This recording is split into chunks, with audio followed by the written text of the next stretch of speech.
as randomly as I can. Go ahead. Yeah, I'm from China. China, hello. I've heard from newspapers it's like government fighting Yes. Yeah, so there's a lot of reports that the gunman might have been a homosexual, and he probably was. But there's a difference between self-loathing Christians who just sit at home and get angry and self-loathing Muslims who go out and murder people. And the difference is the ideology, the difference is the religion. I cannot stress this enough.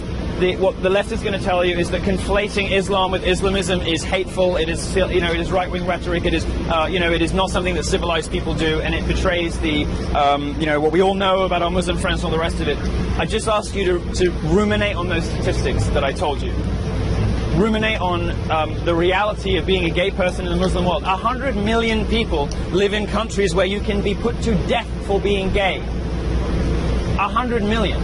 We don't have that in the West. Why? Because we have democratic capitalism, and also because we have Christianity.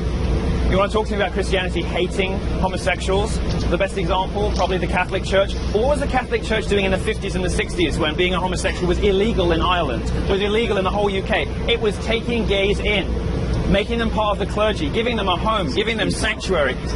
Fine, the Catholic Church didn't agree with what they did, so it asked them not to practice that while they were part of the church's family. But the Catholic Church has been looking after gay people since long before any Western state did.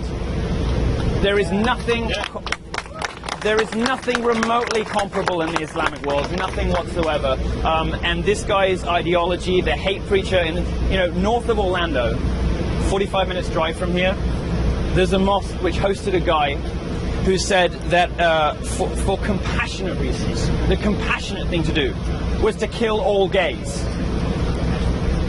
45 minutes drive from here. And the guy who said that was hosted 3 weeks ago. We don't have that in Christianity. And idiots like Sally Cohn, this Jewish lesbian feminist lunatic that you'll see on CNN, possibly the dumbest woman in America. And she's up against some stiff competition. Rachel Maddow and Nancy Pelosi, and I'm showing my hat. Says that her conservative Christians treat her worse than her moderate Muslim friends. Well, I'm sorry, but there is no competition between declining to bake a cake and taking to a nightclub and killing or hurting 100 people. It is offensive, it is ridiculous, and I don't use the word offensive very often, but that is. Do not listen to these idiots. When you look as a scientist, as a student, when you look at data, you try to work out what is different about this picture versus this picture. What are the points of contact, what is the same and what is different? And what we find is in these crimes where people are butchered like this, there is one point of difference, and that difference is Islam. And it is not an Islamism problem, it is a Muslim problem, and America is going to get that problem if it doesn't wake up.